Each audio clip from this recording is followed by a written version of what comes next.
कभी मैक्सिको के पास अमेरिका के दक्षिण पश्चिम का बड़ा हिस्सा था और आज उसके पास सिर्फ यादें हैं। तो ऐसा क्या हुआ? क्या मैक्सिको बस रियल एस्टेट में बहुत खराब था?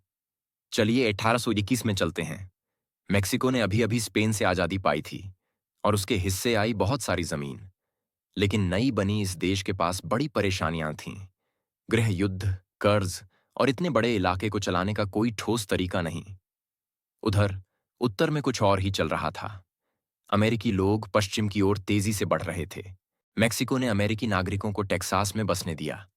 उम्मीद थी कि वो जमीन को विकसित करेंगे, पर अमेरिकियों ने मैक्सिकन कानूनों की खूब धज्जियां उड़ाईं, गुलामी जारी रखी, जो मैक्सिको में बैन थी, और अपने आप को अलग देश समझने लगे।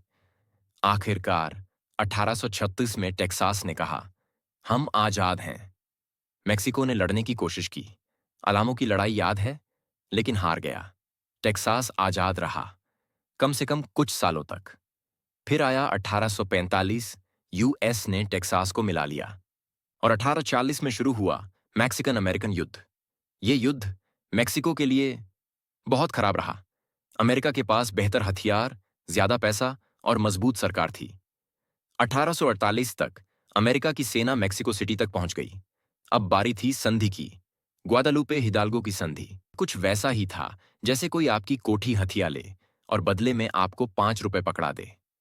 लेकिन रुकिए, डील अभी बाकी है। 1853 में आया गट्सडेन परचेस। क्यों बेचा? क्योंकि मैक्सिको कंगाल हो गया था और अमेरिका वहां रेल बनाना चाहता था। इस प्रकार 30 वर्ष से भी कम समय में मैक्सिको रीजनल सुपर पावर से टेरिटोरियल लूजर देश बन गया। तो मैक्सिको ने इतनी जमीन इतनी जल्दी क्यों खो दी?